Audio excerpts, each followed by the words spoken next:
nás! Nechtěj skončit jak ten Libozický z nás! Nechtěj skončit jak ten Libozický z nás! Ve vodách smrti. V zeleném moři. Bublina. Roste v ní podivný tvor. Procitne jednou a vykřikne. Hoří.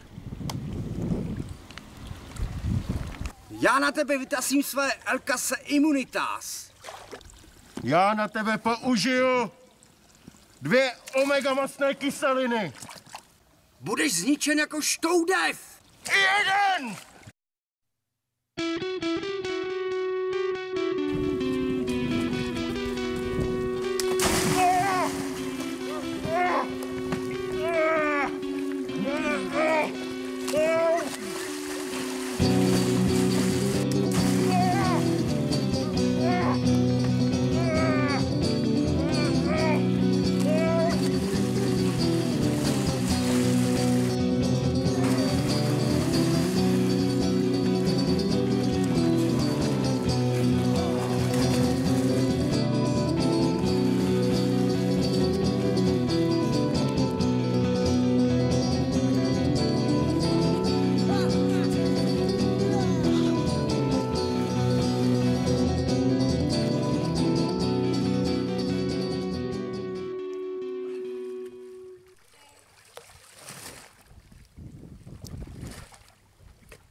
A vyřiďte v Libozicích, že velký bůh Cernos je mrtev!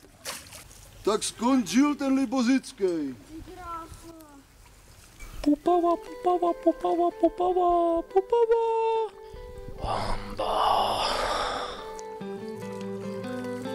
Láska. Zlo, vztek, nenávist, nenávist, nenávist.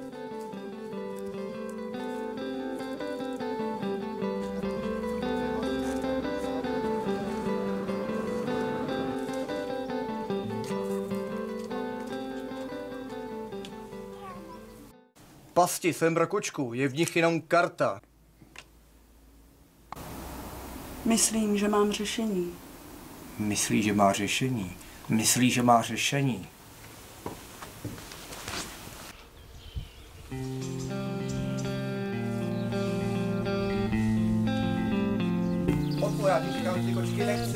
Otla navrhla Francovi ordinérní řešení myší otázky.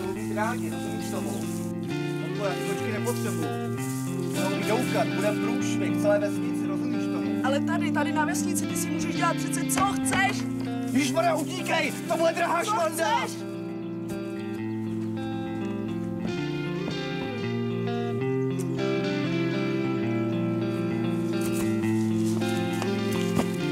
I přes svůj ostrozrak viděl Kafka každou kočku příliš černou.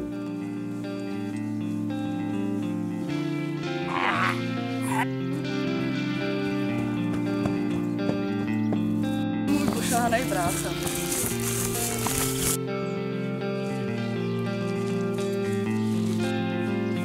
Vždyť i ti husaři byli dobří, hodní, ostražití lidé.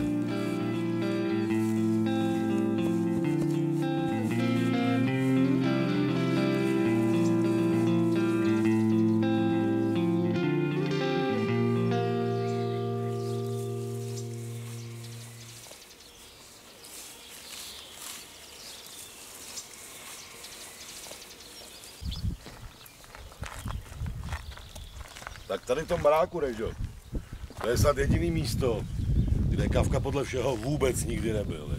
Tomu nevěřím. Když už tu Kafka jednou byl, by měl být i tady a nebejt. Jak tomu údajně bylo, respektive jak tomu údajně je, protože už tu není.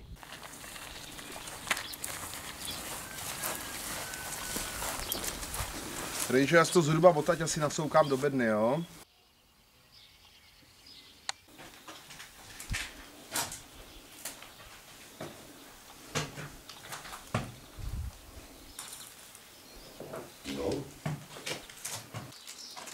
No, jsem sice místní, ale tady jsem teda v životě nebyl. A jestli Kafka, to fakt...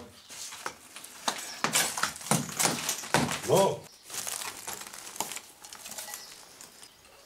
No, Tímhle možná krmil ty kočky. No to je s nás to pár, jo. Důkaz. Hledáme.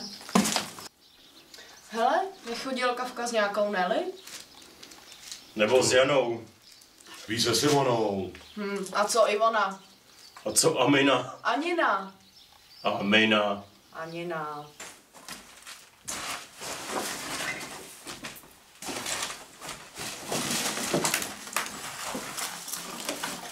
Hele, tady je nějaký sešit. Na to František Kafka. No to musí... Dáme po kameru. Václave! Václave! Kde je Václav? Ty vole. Asi si našel jinou práci. Vyserem se na něj. Máme obě století.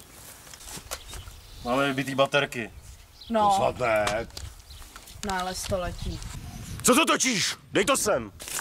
Objev deníku nás všechny rozrušil. Nikdo z nás se v té chvíli nepozastavil nad tím, proč mizí zrovna ti nejlepší. Diluvianta. Co to je za slovo diluviant? No to uvidíme. No a nic. Deník. Tak počkejte. Obrázky. Obrázky. On byl malý. Obrázky. Je to fakt jeho? No píšou to. Obrázky.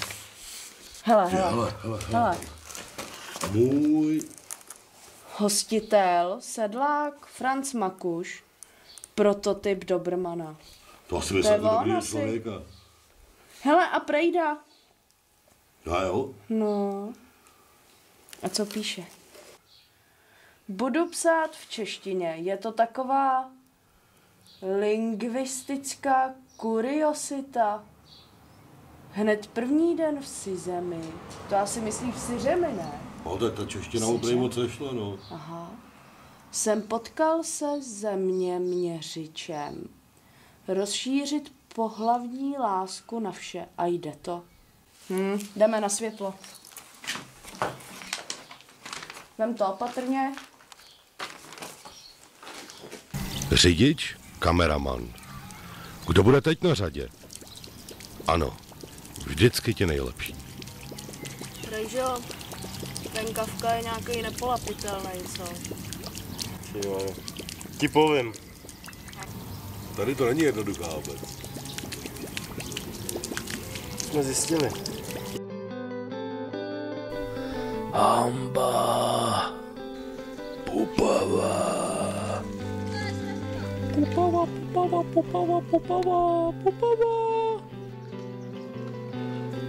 Jako bych viděl všechno v mlze. Reálné postavy se rozplývaly a náhle vyschlou nádrží se blížili dva démoni. Že by ono pověstné dětkovo syřemské chvění. I já, tak jako mnoho jiných zmizelých, jsem ze světa nezmizel zcela. Kde je prokret? Zmizel jako pára nad hrncem. Zmizel jako hrnec pod párou. Ne jako kotel pod párou. Zmizel jako parní kotel. Jako Lambert Krejčíř.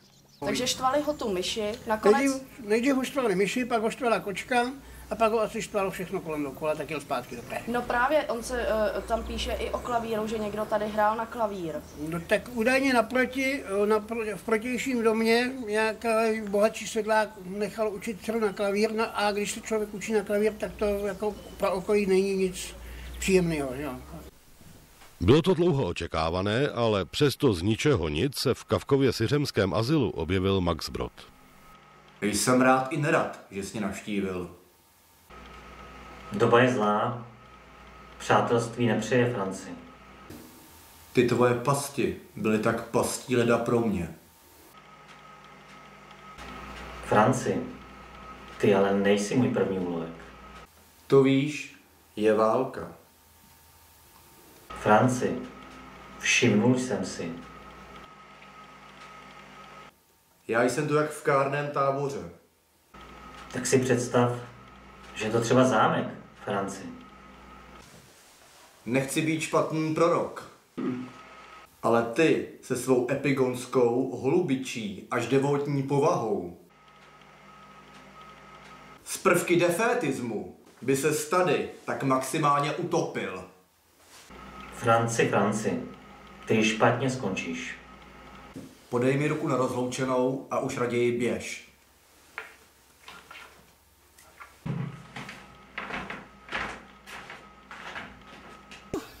Hodní lidé mi půjčili kočku, snad to bratrovi udělá radost.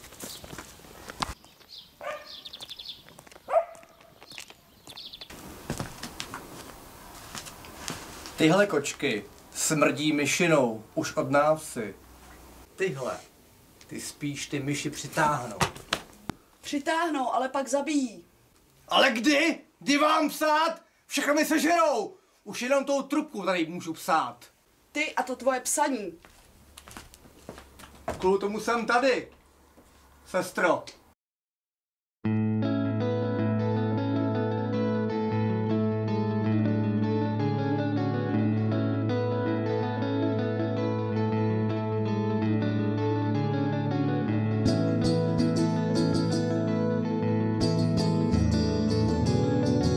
Kočka mě zbavila myší! Kdo mě tady zbaví kočky?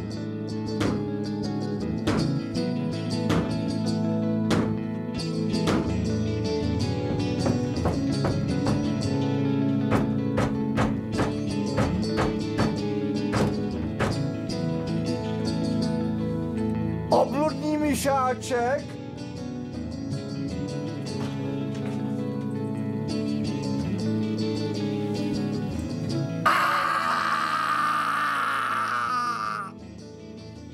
Obludný myšáček, obludný myšáček!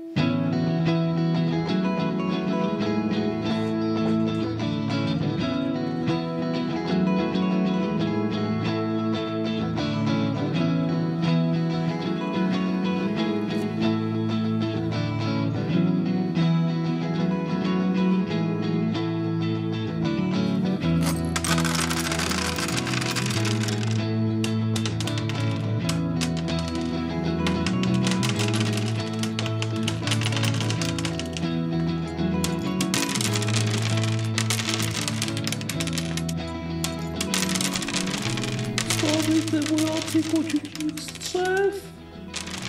Bitva začíná, večer v zemi to nekončí.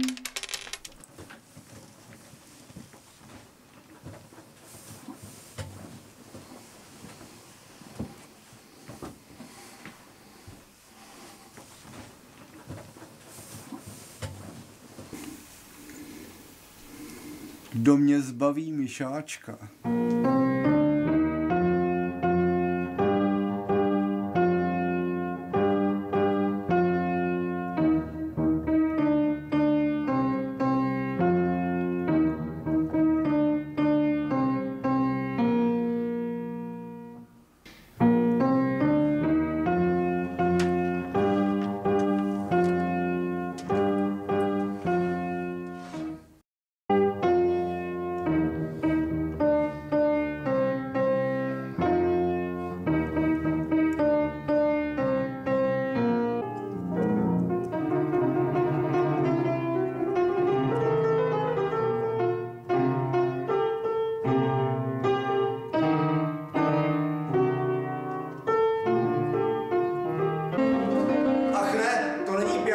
To je Makuš. Koho sakra ne v tom hladí? Šílený Makuši!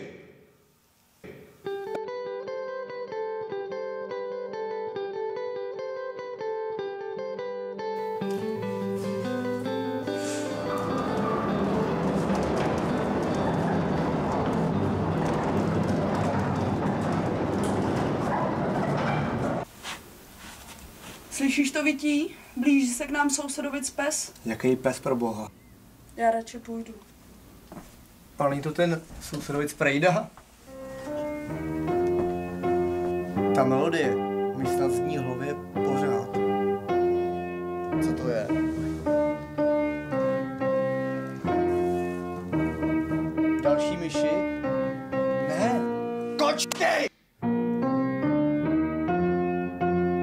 že by tu ještě jedna zbyla. Po Michálčkově kočkocídě. Sakrblé. Ještě jedna.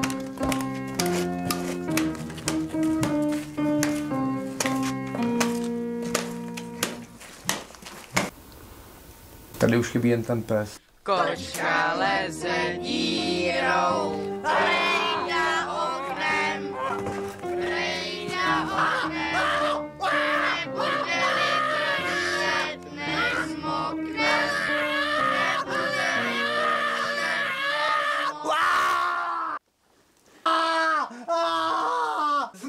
Zmiz, ty psí vampíre! Zmiz!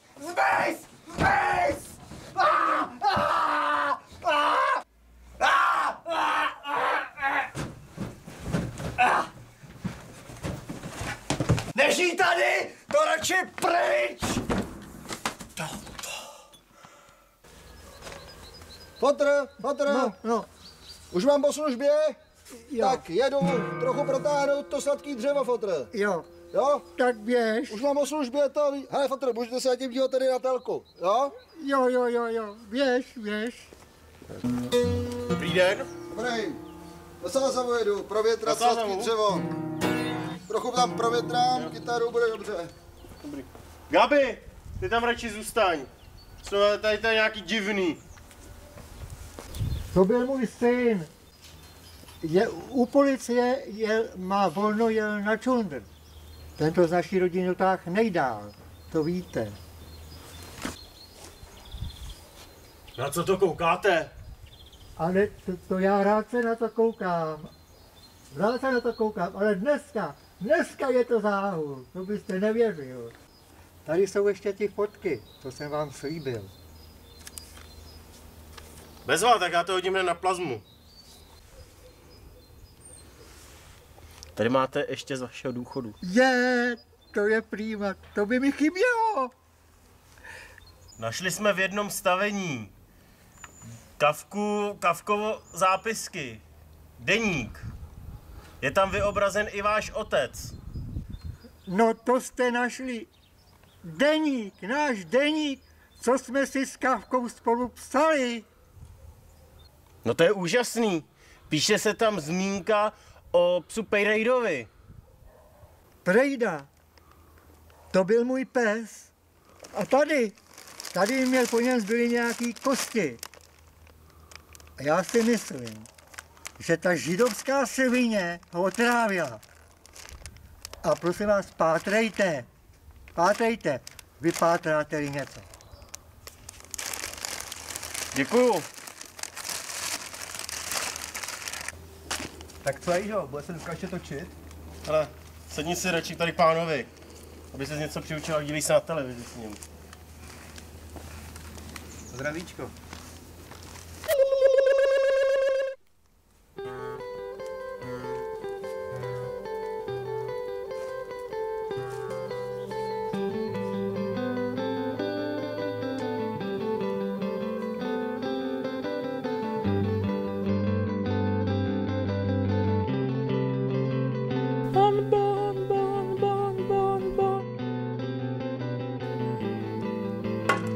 Hanba.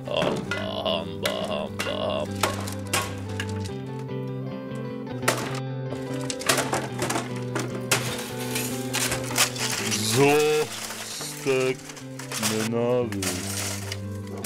Tak týhle vesnici, už nebudu ani v kašinu. Tohle je fakt jeden náhod. Láska. To je ta analogová smrt.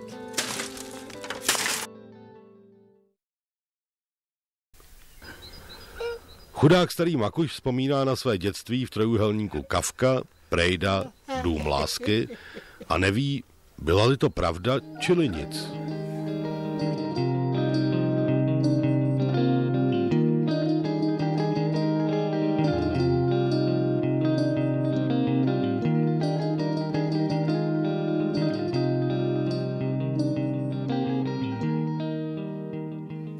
Ani herec nevykročil správnou cestou. Vzpamatuje se ještě někdy?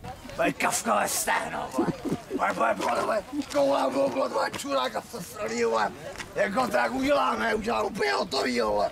Pustý v Děčíně, v Rumborku, vole. Hej. Bychytalej, vole. Pamrdu, vole. Plej kostel, vole. Plej kostel, ti říkám, vole. Plej konkurzu, vole, jsem vyhrál, vole, máchu, vole, jsem tady dělal, vole. Já jsem hrál máchu, vole. Tak tudy chodí nebožníci. Ptáte se, kam jsme zmizeli?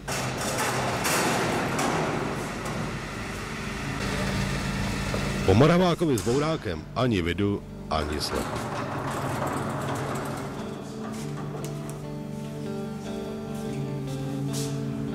A vida, Václav.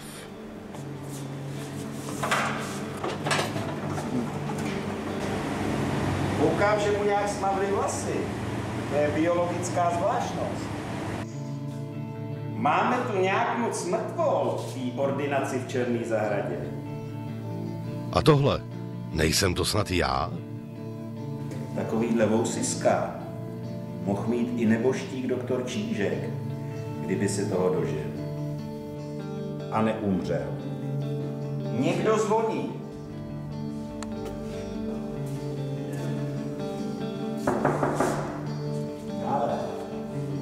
Dobrý den.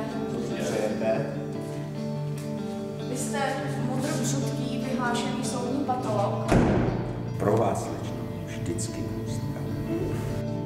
Reportérka. To se hodí, Kůstko. Pro vás, kolego, raději Mudr Jan Břutký, doktor věd. Máme tu pro vás kosti psa Prejdy, jehož údajně zahubil Franz Kafka. Tak to prozkoumáme. Máte tu vůbec psy, pane doktore Břutký? Hned vám jednou ukážu.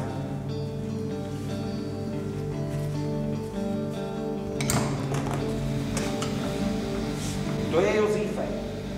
Umřel v 45. při náletu. Vypadá celý. Ale to je jenom hlava, hyždě nemá.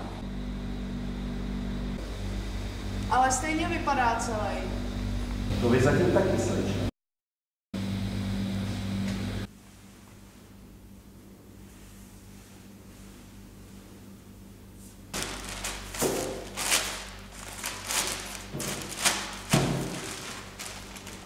Byla můj nejmilejší diskont. Takhle. No. Tak starý praktik, když chtěl identifikovat prostě biologický materiál, tak často i svými vlastními smysly nevyjímaje chuť. Tady jasně stehenní kost. Řekl bych, že je to psovitá šelma. Není to náhodou ten váš Prejda. Je to Prejda. Je to Prejda. Je to Prejda. Tak jsme doma, tak jsme na to přišli. A Franz Kafka Ho měl zahubit. Ta bestie. A čím ho zahubil? No to my právě nevíme. Aha. Já teda nechci nic říkat, ale jako starý praktik bych řekl, že ho prostě normálně sežral. No ale musel To se ho o Francii nepíše nikde, že jo? zabít, ne? Zabil ho normálně, praštil ho tupým předmětem do hlavy, pak ho vykrvil. To tady na kostře, co by mu lámal kosti. Asi byl odborník. No to mě úplně polilo horko teď. Ale tímhle zjištěním jsme se dostali nebezpečně blízko k rozuzlení syřemského tajemství. To byl náš cíl? Ty jsi ale taky pěkná kůstka. Připadám si poněkud břutká. Vy nebudete ale pěkně vykutálení ptáčci. A máš